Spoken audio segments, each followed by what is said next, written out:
Hey, Jen. Hey, Dana. Hi, everybody. Welcome to Hypnosis and Beyond. We are thrilled to have Ryan Montis here. He is a 4 times board certified hypnotherapist, trainer of hypnosis, coaching, and NLP and timeline therapy technique. He's a well loved business coach, highly esteemed mentor to countless entrepreneurs, hypnotherapists, and trainers. thanks for joining us today. You're most welcome. Thanks for having me. We are so excited to hear about your journey, if you're willing to share a little bit with us of what led you to today. Basically, how'd you get on our show, and tell us some highlights. All right, cool. All right, that's kind of a big question. Right. What led me to today? Well, let me tell you about the last 39 years and 11 months. Yes. So basically, I'm Ryan. I'm from Canada. Really, by trade, I'm an NLP trainer. I'm an NLP instructor and hypnotherapy instructor and coach. Before that, I did some work with the Canadian military. I was in the Canadian Army for 5 years. And before that, I was a private detective operating in 2 Canadian provinces in Ontario and Quebec. And so I've always been a personal development and professional development enthusiast. I've always loved, the power of the subconscious mind and how we can influence our own subconscious mind to control the results that we get in life. And that sort of is what led me to where I am, even right from when I was a private investigator. I started that job just right about when I was 20 years old, started that career. I was always studying the subconscious mind, neurolinguistic programming, hypnotherapy, coaching. I was always studying that stuff as a personal passion. And so it was about 5 years ago I made the shift after retiring from military life to doing coaching, training, hypnotherapy work full time. And then gradually over the course of the last 5 years, I started out running a lot of trainings, doing hypnotherapy certifications under the American Board of Hypnotherapy Standards and NLP certifications. And slowly over time, I've done a little less of the skills training and a lot more of the business training. And so where I am today is a business coach and a business trainer for hypnotherapists, for NLP practitioners. And I still kind of have one foot in the NLP training and hypnosis training world because it's something that I do love and am very passionate about still. So does that answer the question? How I got to be here today? I think kind of, right? Yes. Wow. I love how you weave that common thread through what you've been doing and your interests, and the way you said the subconscious mind dictating our actions. Could you explain a little bit more about what you mean by that? Absolutely, yeah. So it's my firm belief that what happens in our mind, in our physiology, the thoughts that we have, the beliefs that we hold, and therefore the emotions that we experience as human beings, those directly influence the actions that we take in life and the decisions that we make in life, and our decisions and our actions produce, some people would call it our reality, but produce the results that we get, from very innocuous things like our choice in clothing to more important things like our choice in career, or our choice in partner, or our choice in where to live and how to spend our time, right? So it's in taking control of that programming inside of our brain, inside of our mind, inside of our neurology, inside of our subconscious or unconscious mind, particularly, that we actually take control of everything else, right? We can turn on or off behaviors. We can turn on or off possibilities. We can, potentially produce behaviors that we previously thought were not possible for us, and thereby begin to achieve things that we thought were impossible, and then they become possible. So, that's sort of my belief around that, and why I love this stuff so much. Yeah. That's a great answer and a great explanation. I'm curious about when you say you've done both hypnosis and NLP.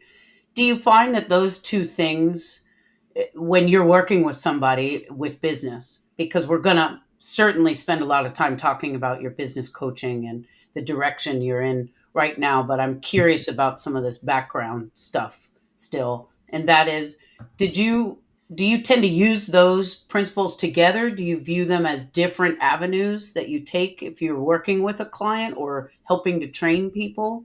Do you, what do you view the relationship between NLP and hypnosis in making change for people? Yeah. So, where I'm at in my personal and professional development is a little bit beyond sort of the mechanical or the traditional use of hypnotherapy or NLP. In the sense that, like, there's specific things we can do or specific patterns we can use under NLP, and there's specific practices we can use under hypnosis in traditional or what I would call formal ways. Those come into play a lot in session work and even group therapeutic work. And I don't do a ton of that anymore. I don't do a ton of session work with people anymore. So when I did, I used a mix of NLP techniques and hypnotherapy techniques. But aside from, those things, those practices, those models, those understandings being utilized specifically as tools, I also see them as just, general ways of life, general ways of thinking, and general models that just become part of who we are when we really integrate them. So, I use the principles of NLP and hypnotherapy and the understanding of influence of our own and other people's subconscious minds probably every minute of every day, but it's not overt. I'm not waving the pocket watch in front of people. Not that I ever really did that, but or formally hypnotizing people, but in the way I speak, in the way I manage myself, in the way I manage my own thoughts, my own life, and in the way I serve my clients. The principles of neurolinguistic programming and hypnotherapy are always there. They're always um, under underpinning, underscoring what I'm doing. I don't know if that I don't know if Yeah. that mildly abstract answer answers your question, but No, you it can let does. me know. Absolutely. So then, are there things that you do in your personal life to, like self techniques when, to start your day or part of your day when you say it sort of is the underpinnings of everything you're doing? We have a visitor on the podcast, so Hello. excuse me. Yeah, I mean, once again, on a long enough timeline, I think the principles and the tools, they get so internalized and they just become part of who you are, and they become unconscious habits. So the answer certainly is yes. But I don't have I no longer have like a specific ritual where in the morning I'll do a certain number of minutes of hypnotic meditation or anything like that. It kind of just becomes who you are after a certain amount of time. So yeah, I wish I had a more fun or exciting thing like, well, do this 3-minute tapping technique every morning and you'll have $1 million before you know it. I could make something up like that, but no, it's just I'm at a point in the game where it's just become part of who I am, and Yeah, yeah, that's wonderful to get to a point where the habits you think serve you are second nature. I mean, yeah. that's pretty much living the dream, I think, for most people. It is, yeah, it is nice, but I think everybody has those moments of just like looking back and realizing, bringing back into conscious awareness how far we've come from where we were. It's really easy to take for granted the level of success or the level of confidence or the level of accomplishment that we've achieved in life, no matter who we are, Yeah. until we really actively try to think, well, what was I actually up to 5 years ago? What was I Mhm. actually up to 10 years ago? I think for most people, when we do that, it's a positive exercise, because when you look back, it's incredible what, especially people who are committed to personal development, as I know you guys are, and probably most of your podcast listeners are too. It's incredible what we realize we've achieved when we really think about it, right? Yes. And that leads me right into the question about your business coaching and the pivot that you did make to support people in their businesses. And do you mainly support hypnotists and NLP practitioners? Are you mainly in the wellness space with your business coaching, or do you help other industries as well? Or Yeah, it's my main focus is hypnotherapists and NLP practitioners Mhm. and related coaches. So, Uh-huh. some of the people who have come through my training, come through my coaching, have also been like licensed therapists who just, also resonate with the type of work that I do and the type of models that I teach. And then there's been, a few people in totally unrelated fields who, have come through with questions about business and marketing and mindset because, to a degree, some of this stuff is universal, right? The principle of being discoverable is Mhm. something that all businesses, must um, execute in order to be successful, right? And the principle of educating people about your service and demonstrating expertise and authority. Like, it doesn't matter if you're selling hypnotherapy or you're selling gourmet food. Your potential clients will only become your paying clients and customers if they like you, they trust that you can deliver what you promised to deliver, and they trust that it's going to be a good experience, right? So those are universals. Yeah. But to answer your question, about 80% of the people who I coach in the business realm self-identify as hypnotherapists or professional hypnotists. The other 19% self-identify as NLP practitioners or other types of coaches. Excellent. Well, we'd love to hear a little bit more about. I mean, Jen and I have been lucky enough to participate in one of your workshops, the Roadmap to 100K, and I know that we are just soaking up like a sponge all of the information. Um, Tell our listeners, please, that a little bit about some of these business coaching programs that you offer. Yeah, so I tend to do things my own way when it comes to business. I mean, there's always the need to honor the universal truths. Like I said, all businesses have a few things in common. You need to be discoverable, you need to focus on generating leads, you need to focus on moving leads from being new to knowing you exist to being excited to buy from you, right? Those are universals. But what's not universal is some of the values and some of the um, principles that different business coaches bring to the table. I'm a person who enjoys having a one person business. I have no desire to have a team of employees or a team of salespeople working for me.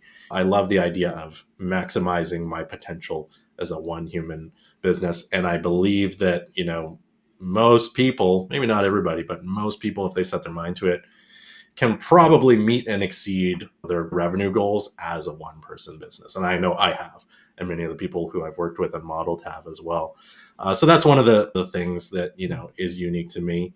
And also, you know, dialing back um, the exciting sort of business tactics and focusing more on the simple but effective business tactics. Like, I think you both were there yesterday for my like 2 hour presentation all about email, right? Because email has made more people, more business owners wealthy and successful than social media by far, but it's not glamorous or exciting for most people. But the thing I think is glamorous and exciting is meeting your revenue goals and meeting your impact goals and helping as many people as you possibly can in the most efficient, simple, and easy way possible. So that's what I tend to focus on in all of my trainings. And so if somebody were new to our industry and they didn't know what to do, they've got the training, but they have no business background, and they looked you up and said, now what? Would you have a course already that you would suggest? Would you do one on one coaching? Do you do all, is there all of the above if Yeah. somebody's coming to you? Yeah. So for most business coaches and for myself included, um, and you put it in the question, what if they're brand new to this, right? And so a lot of people who've, completed their hypnotherapy training or their NLP training are, I would say the vast majority, this is their first time moving from an employee background into an entrepreneurial endeavor. Most of the people who I see coming through these trainings, like the Mike Mandel training, any of the NLP training that I've done with Surinder Gill, my own NLP trainings and hypno trainings in the past, that tends to be the story. And so when we talk about business coaching and business training, the most expensive thing that you can do is hire a business coach for one-to-one coaching. And that's, the same for me. The most expensive thing that I could sell would be one-to-one coaching with me. And, maybe it's a little counterintuitive, but I would recommend, if you're brand new, if somebody's watching this and you're brand new and you just finished your skills training, don't jump into a big, expensive one-to-one coaching relationship with a business coach, myself included, because you're not going to get as much value as if you take a few weeks, couple months, and just learn the foundations of business and entrepreneurship, and get that stuff down before, going into a more intensive program. I've seen so many people, not necessarily in my programs, but in other programs, invest in these $5,000 or $10,000 business intensive coaching programs and go into them, and they're just like totally overwhelmed, right? Like they go in without the foundations that they need and are immediately behind the curve. And that's very unfortunate and very discouraging for most people, right? So yeah, to answer the other part of your question, that's why I create smaller programs, right? Or more accessible programs in terms of money and time investment, right? And that program that I have going on right now that you mentioned, the 100K roadmap, is I really like it, and I designed it in particular to be very accessible for people at kind of all stages of their entrepreneurial journey. You guys, maybe you would agree or maybe you would disagree, but Absolutely. like somebody who's kind of fresh out of NLP and hypnosis training, they've had jobs in the past and now they're thinking about going out on their own and growing a client base. It's a 4-week 4-week commitment, relatively accessible or very accessible price point. And, people are given the liberty to apply the learnings in a timeline that makes sense for them, which is the exact opposite of like getting into one of these, 5 or 10K, 12-week programs where if you don't consume and execute the plan within that 12 weeks, well, you're out of the program and you're done. Yeah. Right. So I've got the roadmap to 100K going on right now. And, it'll be my aim to have similar entry point programs available to people moving forward. And then I also have the other thing I'm really excited about is my AAA bootcamp, which it's actually a free program, and anybody can join it. And it's all about a model that I've developed called the Adopt an Audience model. And so, again, one of the pitfalls that new coaches and new hypnotherapists get into when they're starting out is it's very easy to have the perception that, okay, well, I need to run ads or I need to, make a whole bunch of social media content and that's going to land me clients. And for some people, those things work really brilliantly, really quickly. For the vast, vast majority of new coaches and new hypnotherapists, those things do not work very quickly, or at all in many cases. They're actually one of the things that causes people to, again, get discouraged in their business. And so my Adopt an Audience model is, rather than, kind of fighting with the social media algorithms or ad spend to like generate an audience for your service from scratch, which again, most people are very surprised how hard that can be.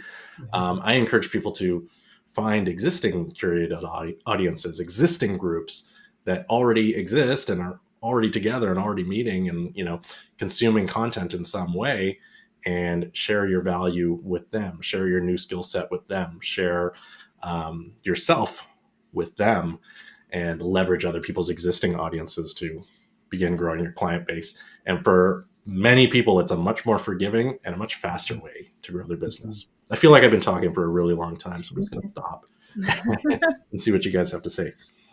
No, I everything you're saying is really important information. And one of the things that I know has been very valuable in the group that you're running right now is the fact that it is a group.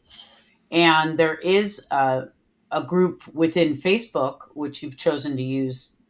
Other people have offline groups. I'm sure you do other groups as well. But for this particular program, it's really helpful to have a cohort as well. And I'm wondering, is that why you choose to do groups that might have different levels? Do you feel like there's some learning even for more experienced people from newbies and so on and so forth?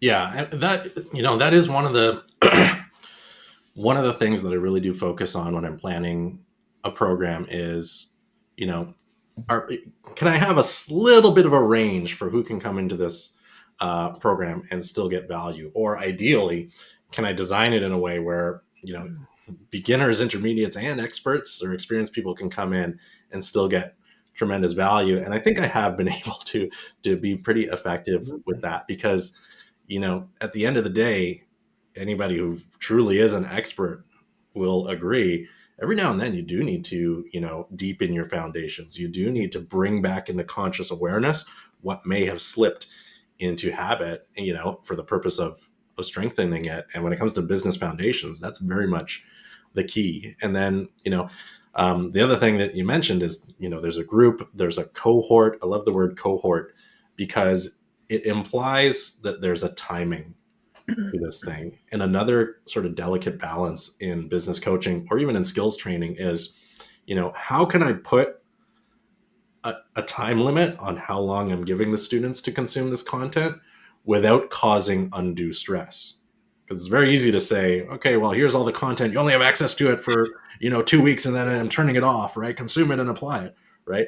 But now we're inducing urgency with dramatic stress attached to it, right? Mm-hmm. Versus we want to give the students a little bit of loving pressure to consume the content, learn it, apply it, ask your questions, get feedback, but also not stress people out because that's not going to be conducive to growing a business or taking action, right? So again, it's finding that balance, and that's kind of why I'm running this particular program that you're describing in that way. And the other part of it, I don't host a lot of stuff on Facebook anymore, and I actually teach people not to rely on other people's platforms too much, right? Unless you own Facebook, which none of us do, right? But there's also value to when running, especially a program that's more accessible, running it in a way that other people can model really easily, right? It would be really easy for me to host the content from this program and the community on my website, which is nice and fancy and has password login and all these features. But then I'm not modeling something that's easy for my students to go and replicate on their own, right? When I have a little private Facebook group and I'm putting content in there and connecting with my students in there, that's easy for people to model and go and walk the walk as well. So that's not something that I always explicitly point out, but I'll try to in terms of structure and the framework and the platform that a program is happening on, I'll try to match it to where the students are going to be so that, in addition to learning the content of the program, they can also model easily anything they see that they like and do it in Yeah. their own business. And that's something I think everyone appreciates about you is the transparency with your methods, the specific suggestions, the strategies, I feel that sometimes people are real vague and, oh, do a little of this and a little of that. But I feel that your program is very unique in that it's just, hey, boom, boom, boom, boom, boom.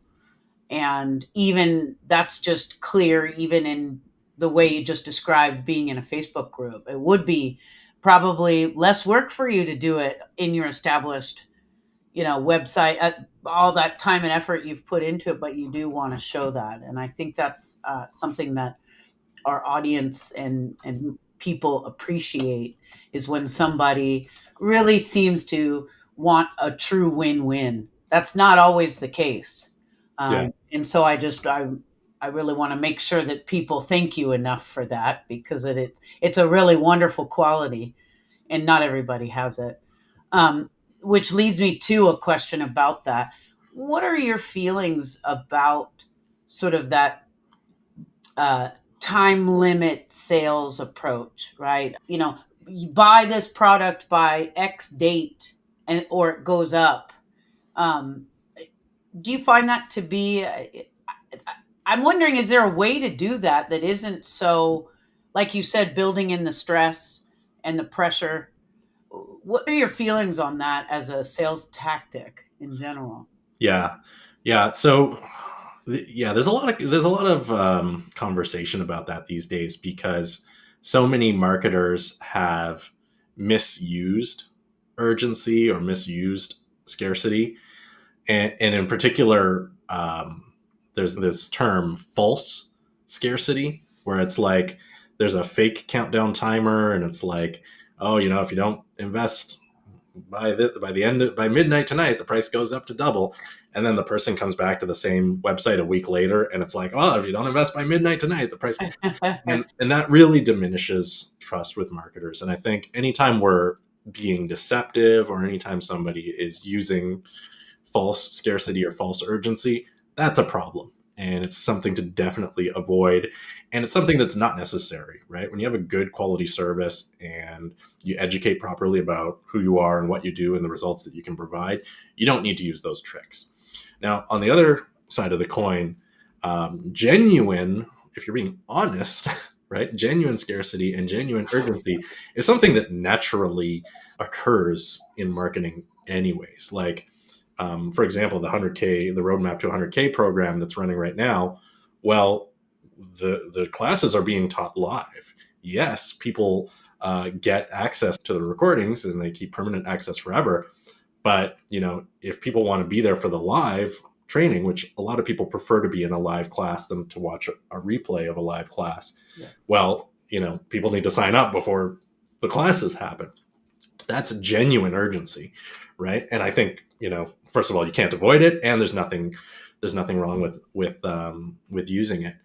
And then the other, where it gets a little gray, is like this, like the genuine, well, I'm going to offer you a discount if you sign up within the next 72 hours, and after that, if you do want to join, it's just going to be full price. That, when done properly and ethically, and you're actually telling the truth as a marketer, I think that actually is a good idea. Because it's almost what I would call like a fence kicker, where you've got people, on the fence. Do I want in? Do I want out? And, as long as you're not shoving them in one direction or the other, you're actually kicking the fence and letting them fall on the side that they choose. That actually can be really helpful for some people. One of the things that, inhibits people moving forward in any journey, particularly in business, but in learning or creating any result in life, is indecision. So if you can put a little bit of loving, gentle pressure without lying or without using deception, and it could be offering a time-limited discount as long as you're telling the truth and it actually is time-limited, I don't see a problem with that personally. Well, thank you for that. That's a great. I love the term you used of false scarcity. I guess if I could sum that all up into 2 words, it would be don't lie, right? or be honest. Yeah. Well, one of the things in the roadmap class that really fascinated me was your suggestion to repeat what works. Yes. Yeah. I'm glad that stuck out to you because it's so important. It's one of these counterintuitive things that entrepreneurs and coaches, it's a pitfall that people fall into all the time, where it's like, okay, I took a whole bunch of action. This one particular thing I did achieved the result that I wanted. And now I'm going to go and try a whole bunch of other stuff, right? Rather than zero in on that one thing that achieved the result and say, not only should I repeat this, but how can I iterate it so I do it even a little better next time, and then I get the same result again.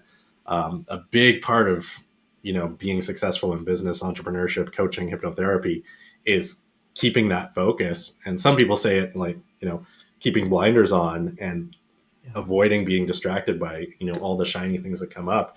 When something works, do more of it and keep doing it until it stops working, and hopefully it just never stops working and you just continue to grow your business and grow your impact until you hit all the results and you're rocking and rolling. So yeah, that's huge. That's a skill that, the sooner people adopt that, recognizing what worked and just doing more of it, the easier their life becomes. And it's so interesting because if you look in just the regular world with different brands, most popular brands are good at just a couple of things, right? They're not, there's no McDonald's driving school and McDonald's, dance class. And not that I'm a fan of that, but I just mean, they have a brand and they have a thing they're doing. And they seem to be a little successful at it. Yeah. Yeah. Yeah. I would agree, and the most successful businesses are truly are the ones that you described. Like McDonald's is a great example. They got really good at one thing, fast food and drive-throughs, right? Or fast food via drive-through, and Yeah. And they didn't venture out too much from that. And likewise with coaching and hypnotherapy, it's like you find your niche, you get really really good at it, whatever it is, and get known for it, and life just gets so much easier after that. And but then on the other side of the coin, we're all humans, right? And it's like, for better or worse, we get bored, right? I know very acutely, and I think I talked about this in one of the 100K calls. I know very well that I've turned off revenue streams out of boredom, that if I had left them on, they would have just got bigger and bigger. But I was tired of teaching the same thing or running the same program over and over and over. And like I said earlier, I didn't want to delegate it to an employee.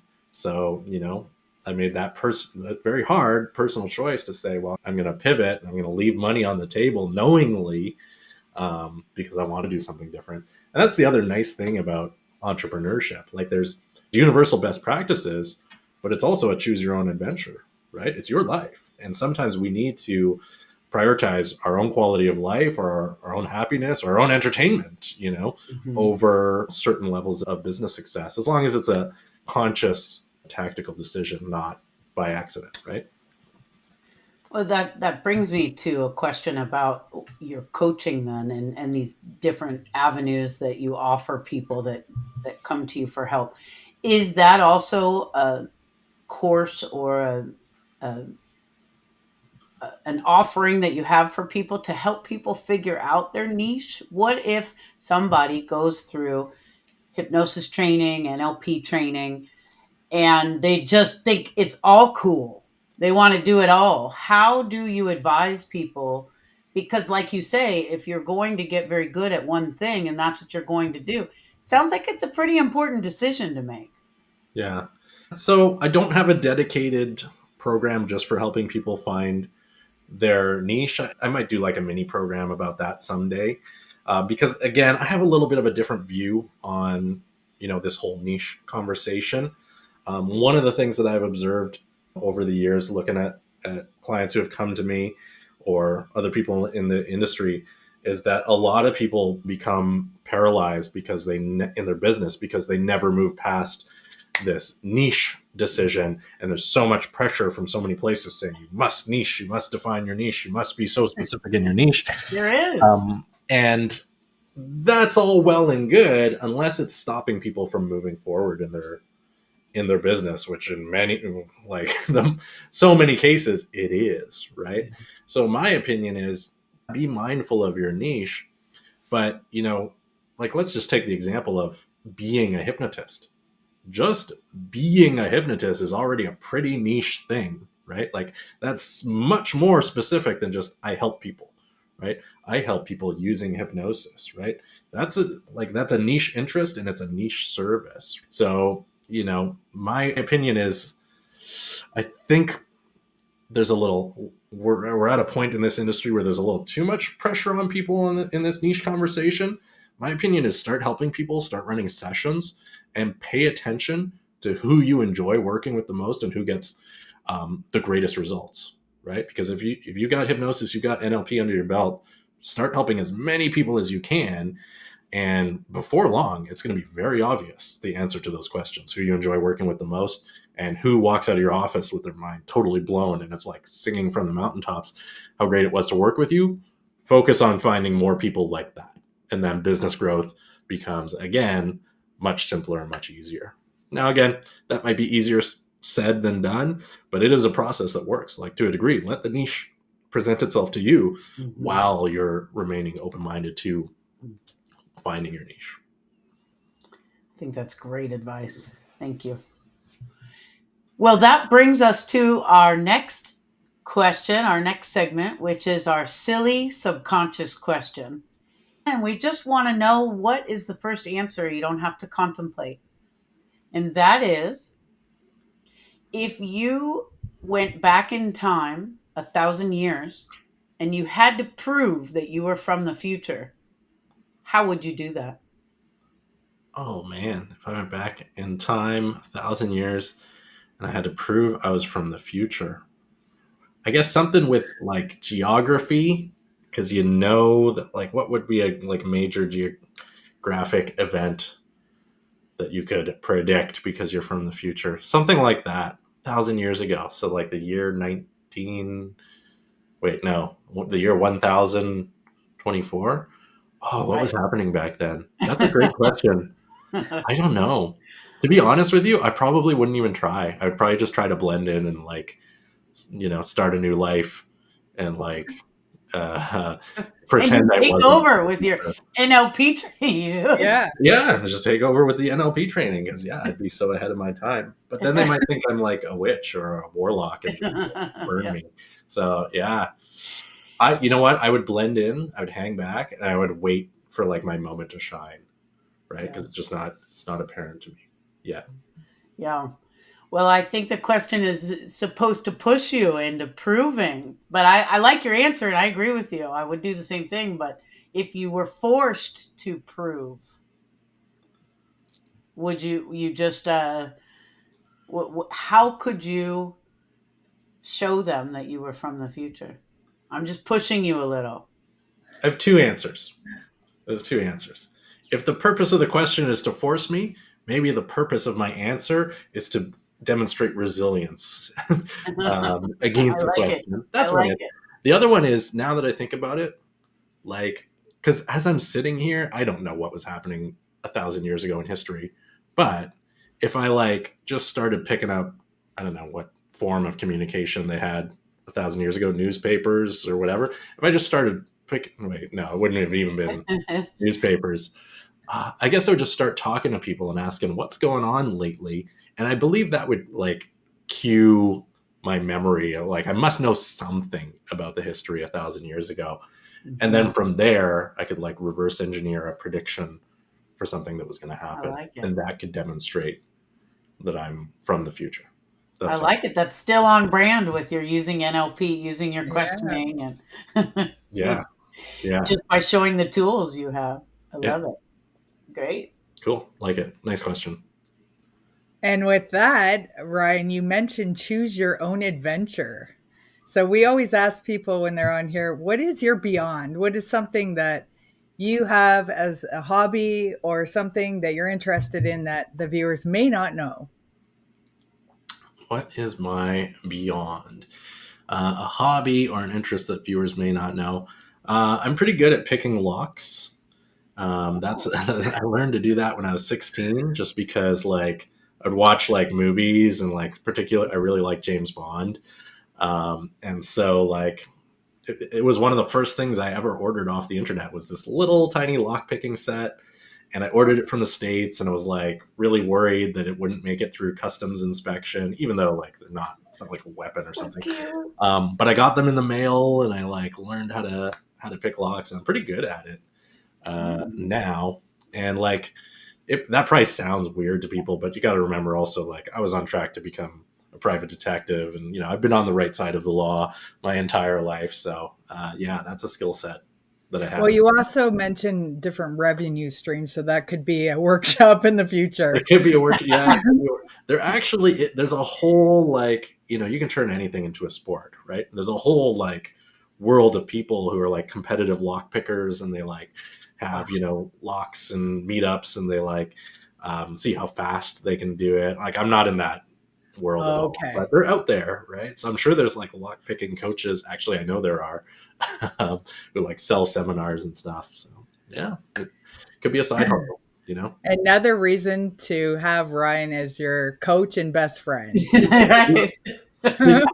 The spoiler is that, like, where this comes in handy is that people lock themselves out of their homes and cars all the time. True. So, like, there was a time where amongst my friends, I was just like the locksmith that would come help them when they locked their parents' keys in their parents' car or something like that. Yeah. Well, I think it could be a slogan. Ryan Montis helps you open all the doors. I mean, it actually is a gold mine of metaphors, because Yes. like, a locked door is very similar to a problem. Yes. Maybe you don't know exactly the key to solving your problem, but with the right tools, you can still move through it, right? Yes. Okay, well, with that, it's been amazing having you on, Yes. Ryan, and being able to pick your brain. Yeah. And ta-da-ta. And yeah, we look forward to having you on again, because I know you have so much Absolutely. knowledge and so much to share. Yeah. And absolutely. with that, I guess, yeah. Well, Thanks thank for you. being on Hypnosis and Beyond. Yes, thank you. Thank you so much. Thank you so much for having me. It's been a lot of fun. Yeah, let me know when you want me to come. Shall we just do next week, and then we'll just have a standing appointment? There you go. Week? Sure. Coffee break, coffee time. With coffee Ryan time Montis. with Ryan. We'll be on your website with you. Perfect. Yeah. But yeah, it's been a lot of fun, guys. I really appreciate it. Thank you. Thank you so much. And with that, what do we always say, Jen? Peace out.